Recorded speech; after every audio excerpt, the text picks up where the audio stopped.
everyone, Eryn and Sugar here. This week's video is going to be a little different. My wonderful friend Austin Goodwin from college has a podcast. It's called Always Gaining, and he talks about all these different kinds of ways that you can just improve your life by gaining new perspectives, fresh knowledge, and new outlooks at how to look at fitness, your life, your mental state.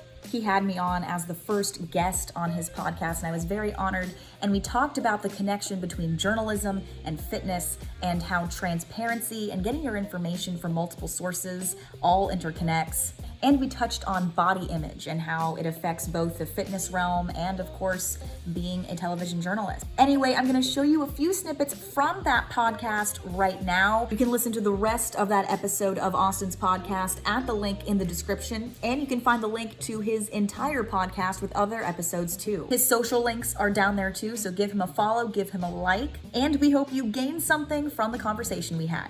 Take a look. Allow record. Hey, you can record beautiful. now. 5, 4, 3, 2, 1.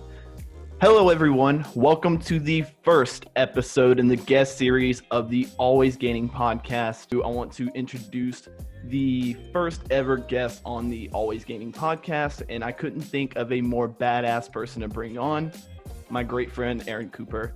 Woo. Eryn, I'm going to stop talking. So just go ahead and introduce yourself. We were talking. We were like, oh, we need to do a podcast together. What are we going to talk about? What's going to happen? So I think we both came to the conclusion that even though we talk, we create content around our industries, and there's a lot of differences in our industries. There's also a lot of similarities. You know, I'm in fitness. You're in, we'll call it television media, just to be short. I have to talk about separating fact from fiction all the time, because that's kind of what fitness is. So news and media, the way I see it, is taking that and dialing it up to a 10. Everybody thinks that the job you do, oh, it's biased, or oh, they're just filling an agenda. We live in a really unique time where anybody can be a content creator and anybody can use their voice, especially when it comes to, online virtual platforms. And I think that that's, a beautiful thing, but at the same time, it makes it harder to kind of dig through the muck. A reoccurring theme that I think we'll address a lot here, Austin, is the theme of transparency, whether it be with ourselves or, how public officials and those that share the information from officials should be. We need to focus on being transparent. And the key, like I mentioned, with there being so many ways to both ourselves put out information, but also now to consume it, the different platforms and the different methods, whether it be a tweet or a video or a podcast like we're doing right now. The key to achieving transparency, in my opinion, and the key to really getting a good grasp on what is true and understanding the full picture is to consume information through multiple sources. Wait. You're saying we shouldn't get all of our information from Twitter? Absolutely not. Absolutely not. I mean, Twitter can be the way that you can access a lot of this information, but you need to make sure that it's the original source is, you can link it back to its original place, right? Right. So you're talking about multiple sources here. Kind of, what does that mean? Right. So I think a good analogy here is, the same way that scientists can't rely on the results of just one experiment to prove something, you shouldn't rely on only one source of news or one outlet to give you the full picture as stories develop, right? So it's a double-edged sword. There's so many outlets and platforms, but that can muddy the water for what is true and what is false.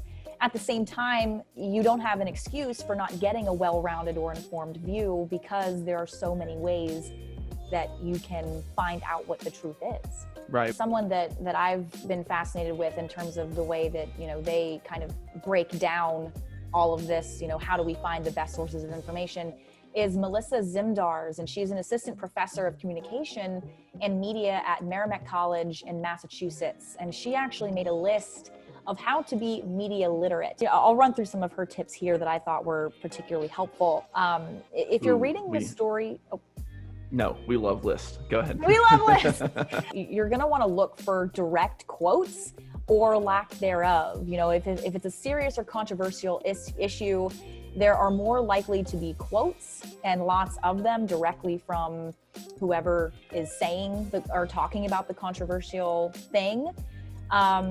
With that being said, you're going to want to look at who said those quotes, and are they quotes from people with different opinions, or is it an article that has all one-sided opinions of someone who's really angry about something, or is it even keel? In my career every day, my goal, if I'm doing a story on a particular issue, is to find at least 2 interviews, one from each opposing side, to make it balanced, right?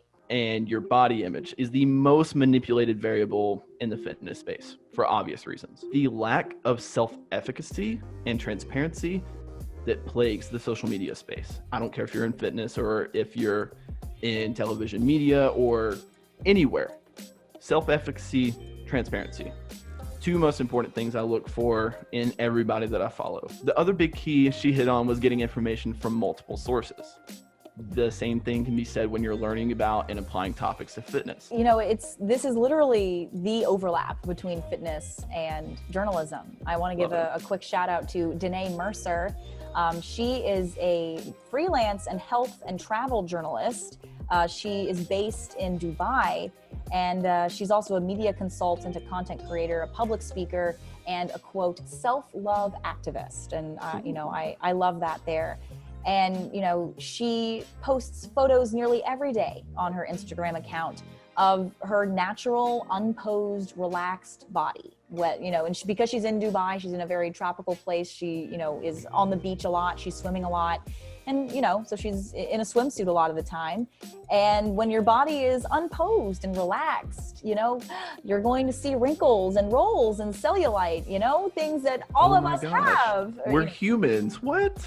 Unreal, kidding right? me? I like to call stretch marks and things like that free lightning bolt tattoos. So oh my gosh. So she shows those off too. But the reason why hers are particularly compelling is almost every post that she makes is her debunking how many fitstagrammers, we can call them, and models pose their bodies in bikinis and workout sets, showing how you can give the illusion of a traditionally appealing physique in seconds between posing and turning and lighting and sucking in and straightening up and pushing your body a certain way. She takes videos that literally show that transition in a matter of seconds. Right. And to see her confidence just beam through every time, and to see her be so comfortable in her own skin as a journalist, as someone who is in the spotlight and is critiqued for their appearance a lot of times, to be that bold, that is one person in particular that I really look to.